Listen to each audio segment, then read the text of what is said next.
नमस्कार।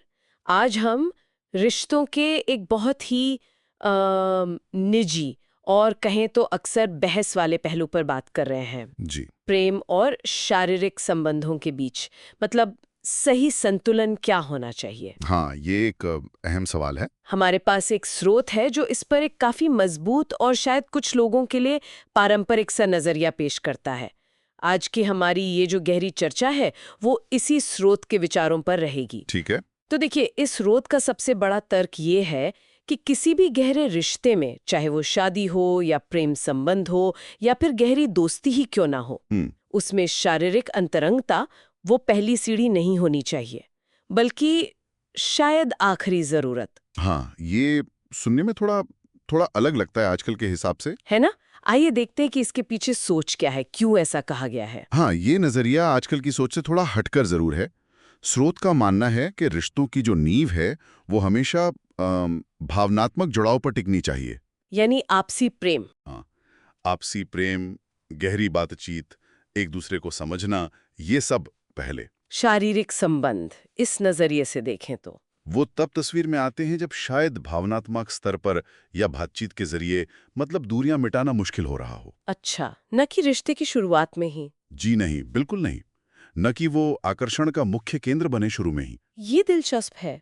स्रोत में एक शब्द इस्तेमाल हुआ है, ब्रह्मचर्य का विनाश। इसका क्या मतलब है इस संदर्भ में? क्या ये सिर्फ शारीरिक संयम की बात है? सिर्फ शारीरिक संयम नहीं, उससे कुछ ज्यादा है।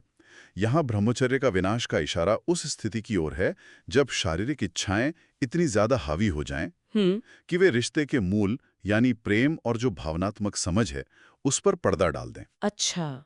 स्रोत का तर्क है कि अगर शारीरिक संबंध बहुत जल्दी या सिर्फ आप कहें कि इच्छा पूर्ति के लिए बनाए जाते हैं, तो वो रिश्ते की जो भावनात्मक गहराई है उसको ठीक से विकसित नहीं होने देते।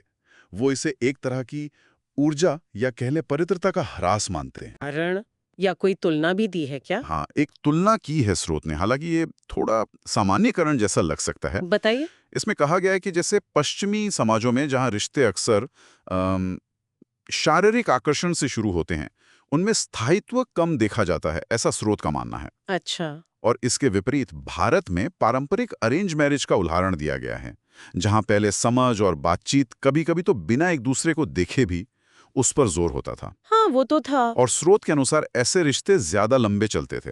लेकिन क्या ये कहना पूरी तरह सही होगा कि अरेंज मैरिज में मुश्किलें नहीं आती? ये तुलना थोड़ी ज्यादा सरल नहीं लग रही? बिल्कुल, आपकी बात सही है और स्रोत इस बात को नकारता भी नहीं है। ऐसा नहीं है। उसका कहना है कि चुनौतियां तो हर तरह के रिश्ते में आती हैं, चाहे वो लव मैरिज हो या अरेंज्ड। हाँ, वो तो है। दो लोगों का साथ निभाना वो कभी आसान नहीं होता।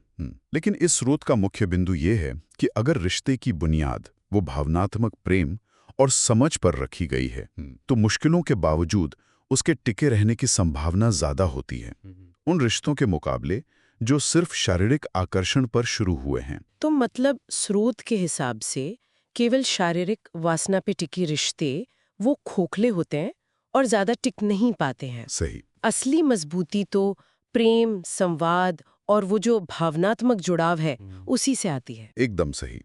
इस नजरिए के मुताबिक शारीरिक संबंध प्रेम का एक महत्वपूर्ण हिस्सा हो सकते हैं। बिल्कुल हो सकते हैं। उसे मजबूत भी कर सकते हैं, खासकर तब जब रिश्ता किसी मुश्किल दौर से गुजर रहा हो और शायद बातचीत के रास्ते बंद लग रहे हों। ओके। पर यह प्रेम का विकल्प नहीं होना चाहिए, या शुरुआती बिंदु तो कतई नहीं। हम्म। ये रिश्ते को संभालने का एक सहायक तत्व हो सकता है, शायद आखिरी प्रयासों में से एक। तो कुल मिलाकर ये स्रोत हमें बता रहा है कि रिश्तों में भावनात्मक गहराई और प्यार को शारीरिक अंतरंगता से कहीं ऊंचा दर्जा देना चाहिए। जी। फिजिकल इंटीमेसी रिश्ते का आधार नहीं, बल्कि उसे संभालने का एक जरिया हो सकती है, वो भी जरूरत पड़ने पर। आखिरी में हाँ, ये वाकई एक अलग दृष्टिकोण है और यह हमें सोचने पर मजबूर करता है कि हम अपने रिश्तों की नींव आखिर किस चीज पर रख रहे हैं। हम्म। ये प्राथमिकता का सवाल उठाता, भावनात्मक जुड़ाव पहले या फिर शारीरिक आकर्षण। बिल्कुल। और श्रोताओं के लिए भी एक विचार छोड़ जाते हैं यहाँ पर। जी।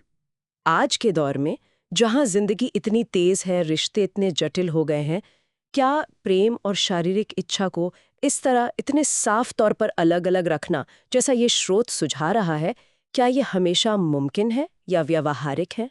ये सोचने वाली बात है। इस पर विचार जरूर किया जा सकता है।